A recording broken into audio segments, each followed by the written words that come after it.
saat seorang gadis membersihkan rumah mewah, tanpa sengaja terjatuh ke dalam bak mandi yang penuh dengan busa. Oleh karena itu, membuatnya terendam sepenuhnya dalam air mandi di depannya.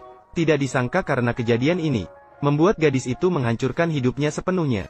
Hanya karena saat dia sedang mengatur pakaian basahnya, tiba-tiba dilihat oleh pewaris kaya di kamar sebelah.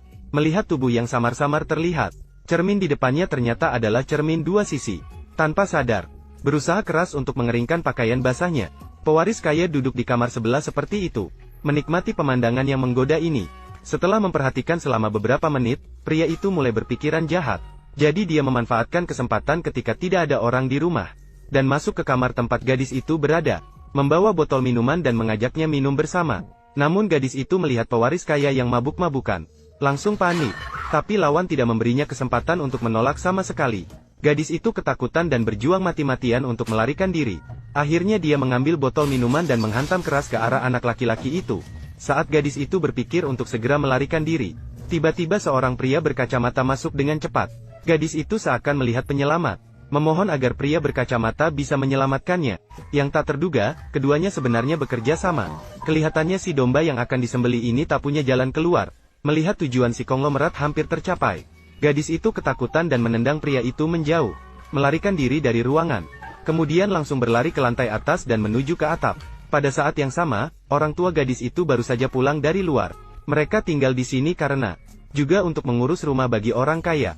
Karena hari ini pasangan suami istri dipanggil keluar kota oleh ketua konglomerat. Jadi hanya putri mereka, si Tong, yang tinggal di rumah. Setelah ibu pulang karena merasa tidak enak badan, dia pergi ke dalam rumah untuk istirahat terlebih dahulu. Ayah mengetahui anak laki-laki yang akan tumbuh dewasa kembali dari luar negeri hari ini. Putrinya pasti sibuk di villa mewah itu. Jadi dia segera pergi ke sana, mencari anaknya sendiri. Sampai orang tua naik ke lantai 2 dan mendengar suara putrinya, barulah ayah menyadari bahwa anaknya dalam masalah. Maka dia berlari menuju atap seperti kilat.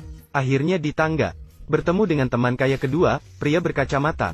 Pria berkacamata itu mencoba menghentikan orang tua naik ke atas, untuk mengganggu urusan di dalam. Maka dia memeluk pria itu erat-erat untuk menjebaknya di sana.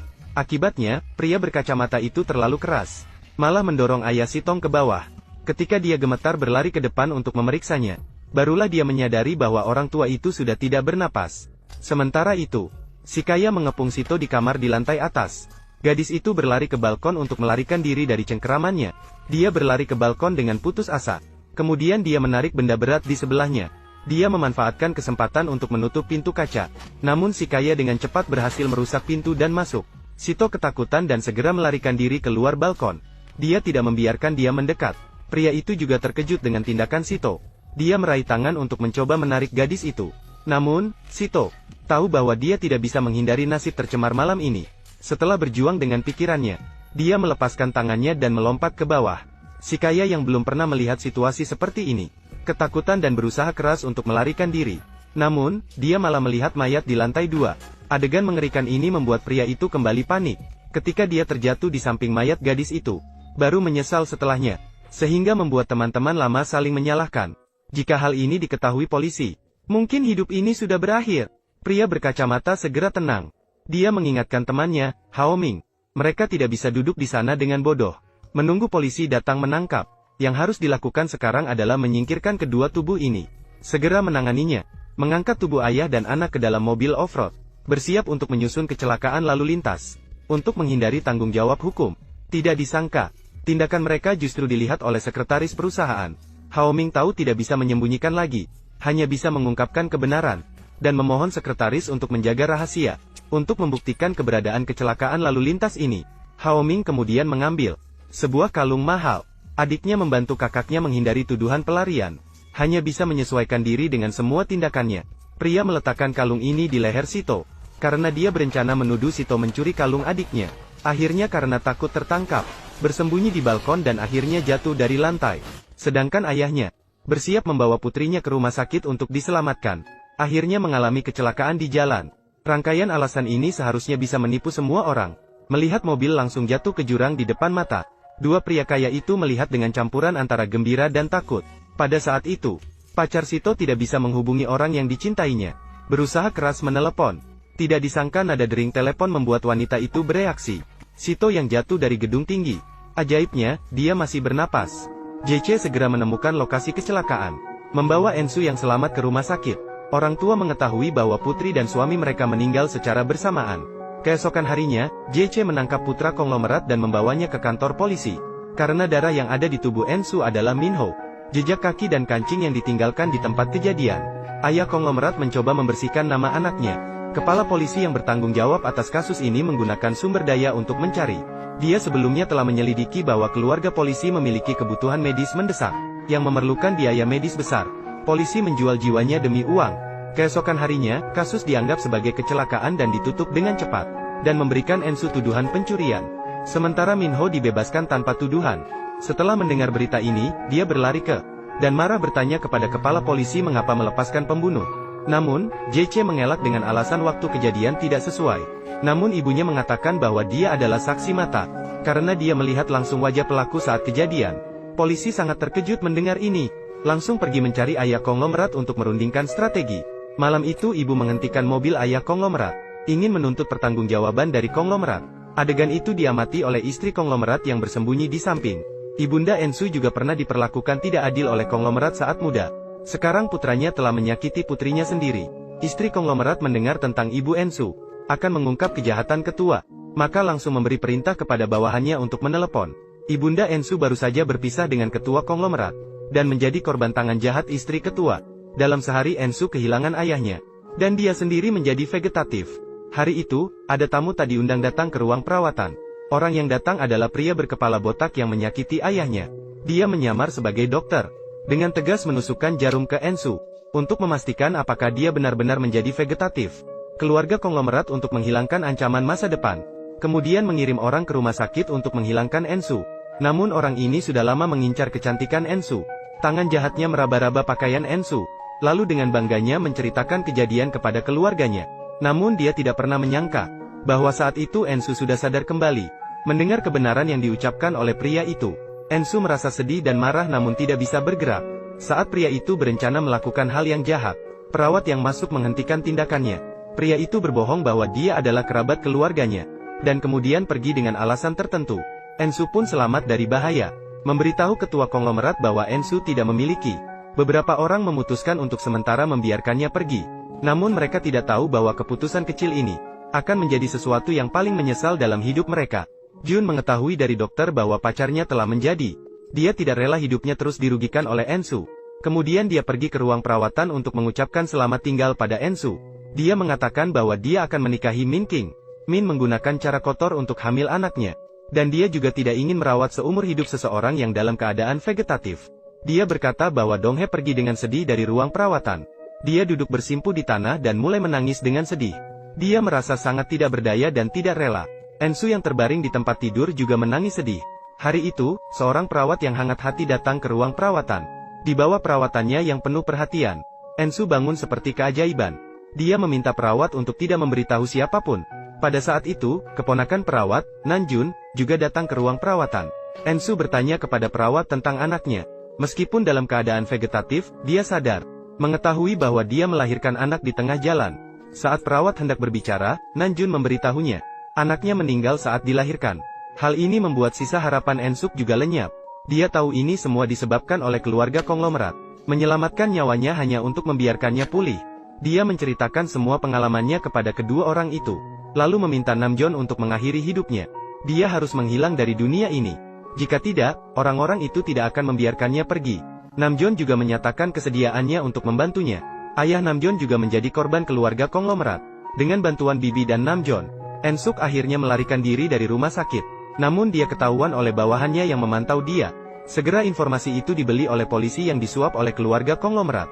Dia menggunakan kekuasaannya untuk menghentikan mobil mereka di tengah jalan. Di tengah perjalanan, Bibi memberitahu polisi bahwa dia tidak bisa bangun, menyerah pada pengobatan dan membawanya ke kerabat jauh. Setelah penyelidikan, polisi hanya bisa melepaskannya. Kemudian dia pergi ke rumah sakit dan rumah kerabat jauh. Keluarga konglomerat masih tidak percaya. Berencana untuk langsung menghilangkan Ensok untuk mencegah masalah di kemudian hari. Di tengah malam, Namjoon menuangkan bensin ke seluruh rumah. Dia harus menyelesaikan ini sebelum keluarga konglomerat datang. Ensok berdiri di luar rumah yang terbakar. Dia melemparkan cincin pertunangan yang diberikan oleh mantan pacarnya ke dalam. Kamu malah memilih putri konglomerat. Jadi, janji suci kita berakhir sampai di sini. Biarkan aku dilahirkan kembali, membuatku menjadi kuat. Sang putra konglomerat dan rombongannya datang. Melihat api besar yang berkobar di depan mereka. Mereka merasa senang dalam diam. Mereka mengira Ensok telah mati terbakar. Namun yang mereka tidak tahu adalah, Ensok sedang menatap dengan tajam dari dalam mobil di seberang. Ini juga merupakan langkah pertama dari rencana balas dendam Ensok. Dia ingin membuat semua orang percaya bahwa dia sudah mati. Saat dia menyerahkan cincin Ensok kepada Jisoo, Minjun mendekat untuk merebut cincin dengan maksud melemparkannya ke Jisoo. Dia takut suaminya tidak bisa melupakan Ensu.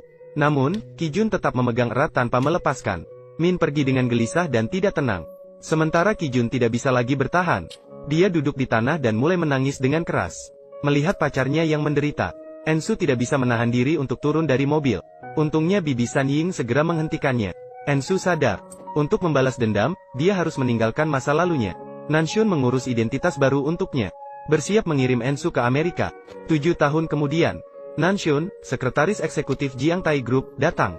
Menjemput pewaris konglomerat yang baru pulang dari belajar di luar negeri, Min Hao. Saat itulah seorang wanita berjalan melewati dia, menarik perhatiannya. Dan wanita itu adalah Ensu yang menghilang 7 tahun. Tianshu dengan sengaja membuat Min Hao melihatnya di bar. Benar saja, Min Hao terkejut melihat Ensu. Dia segera menemui pemilik kedai untuk menanyakan tentang Ensu. Pemilik kedai memberitahunya, wanita anggun ini bernama Xiao Ni. Dia kembali dari Amerika. Min Hao melihat foto yang sama persis dengan Ensu. Dia tidak bisa percaya bahwa ada wanita yang persis sama di dunia ini, yang sama persis dengan Ensu. Untuk mengungkap identitas sebenarnya Ensu, dia meminta polisi untuk menyelidiki detail Xiao Ni. Terungkap bahwa Xiao Ni diadopsi oleh pengusaha hotel terkenal James di Amerika ketika berusia 2 tahun. Di bawah asuhan James, seorang pengusaha hotel terkenal di Amerika, mereka juga menemukan foto kelulusan Xiao Ni dari Universitas Columbia. Ini juga membuktikan bahwa Xiao Ni memang tinggal di luar negeri. Terhadap hasil penyelidikan seperti itu, meskipun banyak yang meragukan, namun mereka harus percaya, Xiao Ni memang tidak ada hubungannya dengan Ensu yang telah meninggal. Semua ini adalah bagian dari rencana Ensu. Selanjutnya, dia akan langkah demi langkah untuk membalas dendam atas kematian orang tuanya. Dia pertama-tama menemukan ketua klan yang pernah membantunya di Amerika, ketua klan yang telah membantunya. Dan wanita ini adalah calon ibu mertua Min Ho. Maka dia mengungkapkan bahwa dia sedang menyewa rumah. Ketua klan yang mendengar ini, langsung mengundangnya untuk tinggal di rumahnya. Dan semua ini adalah hasil yang diinginkan oleh Xiao Ni. Malam itu, Xiao Ni datang ke rumah ketua klan. Memang menarik perhatian pacar Min Ho, Xiao Ying. Juga terkejut melihat wajah yang mirip dengan Ensu yang telah meninggal. Jika bukan karena ibu menganggapnya sebagai anak angkat, Xiao Ying hampir tidak percaya bahwa wanita di depannya bukanlah. Akhirnya Xiao berhasil mendapatkan kepercayaan Xiao Ying. Ketua Suan mengenalkan Min Hao kepada ayahnya. Namun ketika dia melihat wajah Xiao Ni, jelas menunjukkan ekspresi cemas dan khawatir. Setelah melalui beberapa percobaan, untungnya, Xiao Ni memiliki ketahanan mental yang kuat, yang membuat ketua konglomerat menghilangkan keraguan. Xiao ternyata adalah James, Raja Hotel. Ketua meminta Min Ho untuk memeluk pohon besar ini. Tapi dia tidak tahu, Nia adalah Ensu yang dibunuhnya tahun itu. Polisi Chen masih mencurigai Nia. Dia mengikuti Nia lagi untuk mencari petunjuk. Dia sengaja memanggil nama Nia dari belakang. Menghadapi polisi yang menuduhnya bertahun-tahun yang lalu, Nia sangat tenang. Dia berlatih selama 7 tahun untuk balas dendam. Tantangan ini tidak seberapa baginya. Nia ingin bertemu Min Ho untuk membalaskan dendam. Sebelumnya dia menyelidiki Min Ho suka apa. Dia ingin muncul di depan mereka dengan alami, tanpa menimbulkan kecurigaan orang lain. Jadi saat makan malam, dia sengaja mengungkapkan kepada Xiao Ying bahwa dia suka berkuda. Tapi dia tidak tahu di mana tempat yang cocok. Xiao Ying merasa ada hubungan antara Nia dan dia. Ma mengundang Nia untuk ikut akhir pekan ini. Pacarnya, Min Ho, juga akan datang. Mereka akan diperkenalkan nanti. Nia tentu saja tidak akan menolak. Setelah kembali ke kamar, Nia segera menelepon Nanshun. Dia mencoba mencegah Xiao Ying muncul akhir pekan ini, sehingga dia bisa menciptakan kesempatan untuk berduaan dengan Min Ho. Namun, Xiao Ying tidak bisa datang ke pesta karena ada urusan. Dia khusus menyuruh Min Ho untuk menjaga Nia dengan baik. Ketika sampai di arena pacuan kuda, Nia juga tampil dramatis. Dia sengaja bertanya siapa pacar Xiao Ying. Saat Min Ho melihat wanita di depannya, dia terpesona dan terdiam di tempat. Meskipun sebelumnya telah melihat data investigasi. Namun, ketika melihat langsung, hatinya masih berdebar-debar. Nia berbicara dengan humor dan cerdas di arena pacuan kuda. Min Ho sangat penasaran dengannya. Saat Min Ho sedang menerima telepon, Nia sengaja naik kuda ke sudut jalan pura-pura terluka. Melihat Nia yang terluka, Min Ho merasa sangat kasihan. Dan dengan penuh perhatian memijat kakinya yang terluka. Melihat Nia yang lemah di depannya, Minho ingin sekali memeluknya erat di dadanya. Saat pergi,